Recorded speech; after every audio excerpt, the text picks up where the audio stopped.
Matthew Holt, live on the HIMSS floor with another THCB Spotlight. This time I'm with, someone I know very well, my friend and colleague over the years, Lygeia Ricciardi. Lygeia has done a lot of things in healthcare, but mostly around amplifying the consumer voice. Indeed. Happy to be here with you, Matthew.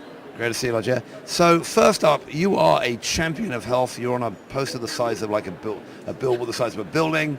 You were dancing on the stage. How did you get sucked into that? Honestly, I'm not quite sure, but I think the concept behind the idea was that there are many people in healthcare who make transformation possible, and many of us are just slogging through our everyday lives, whether it's in a hospital or a software company or with the healthcare blog or whatever it is we do.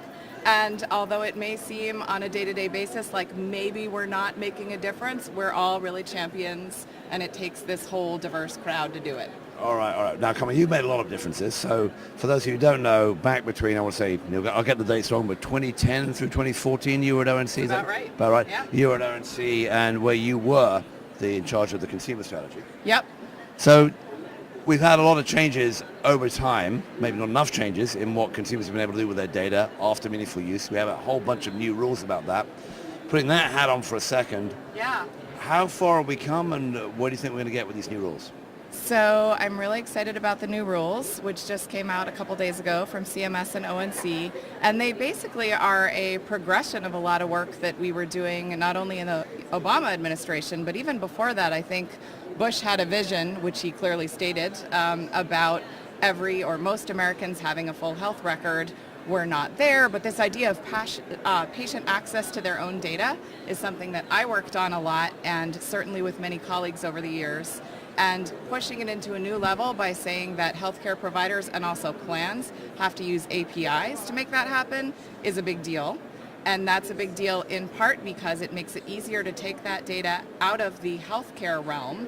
So it's not just sort of in a portal you can log on and see it, but to pull it out and use it with apps and tools and the whole world of kind of Health 2.0 that you and Indu helped us all to see and define. Well, I appreciate you saying that. I think we did a little bit of shining light on stuff that was already happening. So let's talk about the progress since you've been at ONC and since you've left ONC. How happy, sad, on the sort of sad face to happy face scale, how do you think we're doing in terms of making data usefully accessible for patients? So I think we're still pretty early, and if you imagine a journey, it's not like you're ever really done, but it took a long time just to digitize some of the data in health records and make it available. But what's going on in parallel, which is really exciting, is that there are all these new data sources. So not only wearables, but data from all kinds of aspects of our lives, like maybe your shopping history from your supermarket may indicate something about your health, or your social patterns, how much you talk to your friends, all those kinds of things. With new kinds of sensor data and a lot of data from our phones, there's a whole world and wealth of data, including things like genomics, and all those things are becoming accessible at the same time as this healthcare, traditional EHR data. And when you mash it all up together, that's where it gets exciting. We're still at the point of saying like, oh my goodness, we're getting the data, we're accessing it, we're trying to make sense of it. And I think in many ways, as an industry, we're just at the beginning of making that really useful to both patients and providers. But patients need to have the agency to kind of navigate their lives in a way that maximizes health. And I see that on the horizon, but it's not entirely realized yet. All right, well, let's talk about sort of the here and now. Anish Chopra, who was on stage on Monday, as you were, but he got on for a bit longer than you did for some reason, I don't know why. He's often quoted this notion, he's got this fact that half of hospitals are tested that not one patient actually asked for their data in the last MU regs, and now the new regs are going to perhaps force them to deliver more and force plans to deliver more. But how do we get more consumers motivated and activated to actually care about this stuff? Yeah, so first of all, this whole sort of structure of waiting for patients to ask for something, I think came out of HIPAA originally. Like, if patients request their data, they can have access to it. That seems rather silly because over time, traditionally patients haven't really had access to their data. So most don't even know to ask for it, or they wouldn't know what to do with it. It just hasn't occurred to them. So it's a shame that mechanism has survived as long as it has. This is a failure of marketing.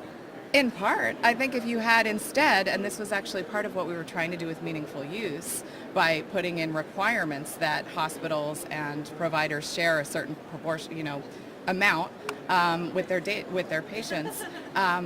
You really have to have motivation come from both sides. So if a provider is saying, here's your data, access it, it's going to be useful to you in a variety of ways, that's going to motivate patients. If they don't even know to ask for something, why are they going to? But I think that awareness is changing in part because you have a lot of major consumer companies, consumer-facing tech companies, stepping into this space and kind of opening up the idea that you have health data that is useful to you and you can do something with it, and marketing it in a way that I think the health system never would have on its own. Yeah, I think that's true, and I think the other thing is that there has been a lot of industry resistance to doing what they can do in terms of marketing it. But I think that as we move towards things like value-based care, and as we move, we're going to slowly start to see that change. And you're getting people that sort of the champions of change thing. It may be corny and all the rest of it from the folks at HIMSS, but they are showing that there are people within the system ready to transform as well. It doesn't have to be just change from the outside, even though the threats of change from the outside are real. So talking about that, switching gears a little bit, because I mean we're not self-consumers in healthcare between us, but you've recently made a change in your own professional career and have gone from being a consumer activist consultant type to actually working with a startup called Carium. Can you tell us what they do? I sure can. It may not surprise you that it is related to patient and consumer empowerment. Carium really provides a platform for consumer empowerment and engagement, and essentially through software we help to guide individuals through their healthcare and wellness journey.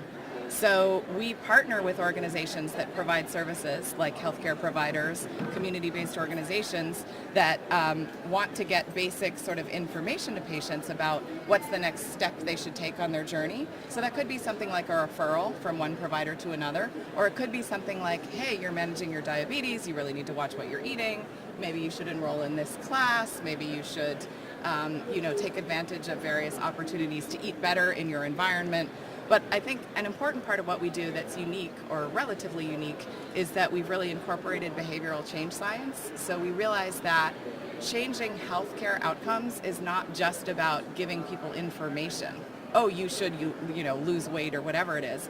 But it's about understanding who they are and tapping into their unique motivations and how they want to be communicated with, and helping to use them by speaking to them in a really personalized, caring voice. So that's what we do. Go ahead. Well, I was going to ask you then, so you've looked at this space a lot over times. A lot of what you said, it sounds like there are people out there doing large parts of it already. What was special and different, and why did you decide to join up with these folks? Couple of reasons. One is, as you say, there are pieces of this that have popped up and have been popping up for a decade or more. I joined Carium in part because the vision is a platform that knits together all these different pieces and has the flexibility to incorporate them all, because I don't think point solutions are the answer.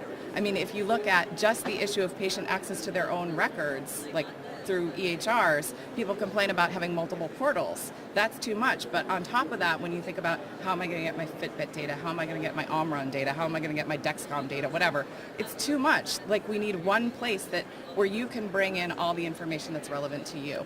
So the vision was part of it, although many share pieces of this vision, but I was also really impressed by the Carium team, which is a number of incredibly smart, motivated, successful entrepreneurs and tech people, as well as a medical team that kind of shares my vision.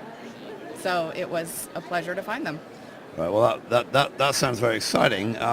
How is this going to be distributed to patients? How are you going to? I don't know where you guys are on the cycle. You're pretty early. Your product's actually not on the market yet. Is that correct? So it actually is up and live and running with a health system, Petaluma Health Center, which is where we're based, actually in Petaluma. So if you're a patient at Petaluma, you can get access to it. That's Petaluma in Northern California. Yes, indeed, exactly, your home state. Close enough. In addition, it is we are in partnership, but we haven't yet announced some of our deals with some other organizations, including a community-based organization that a lot of folks will have access to. So initially, you're going to get access through partners, through partner organizations, but over time, there may be a direct-to-consumer route, but that's not yet available. As you say, we're relatively new, so We haven't sort of rolled that out yet, but that's definitely in the plans. And can you say a bit about the company, the size, the scale? You've got the product, the first version of the product is out. Is that kind of an MVP working with your first test customer, or is it more at scale? Give me a sense about how big that installation is, how many patients are on it. So we have been co-creating. That's been part of what's been really exciting, really working with the Petaluma Health Center, and that's how we want to work with our other partners too. We just went live a couple months ago, so in terms of numbers of patients, I don't have them exactly in mind, but it's not huge. But what's been really exciting is that they're actually the ones that guided us on our particular initial use cases, like working on referral management and so on. They said, this is a pain point we have. And what we want to do with them and other customers is to really customize our work to fit the needs of patients and providers within an actual real-life setting, rather than just saying like, oh, we have a great idea, we think this should be solved, and going after it. So co-creating with them has been amazing. Yeah, it makes a lot of sense, and it's obviously a huge pain point a lot of patients and a lot of consumers have, as to not knowing what to do and where to go in their healthcare journey. And you've been talking about the patient voice, the patient journey for a long time, so I really congratulate you on doing that. Last question, if there's one thing now that you want to get changed, other than Carium to go to the moon, that you'd like to see change for consumers and patients in healthcare, what's your one big wish? So I think necessary but maybe not sufficient would be a quicker migration toward value-based care. I think as more healthcare organizations understand that consumers are part of the equation in getting healthy and well, they will be more brought into the equation. So if I could push the speed of the adoption or migration to value-based care, that's what I would do. I agree. So instead of fixing the data system, which is trivial, you want to fix the payment system. Yeah. Should be easy. The incentives will drive the technology.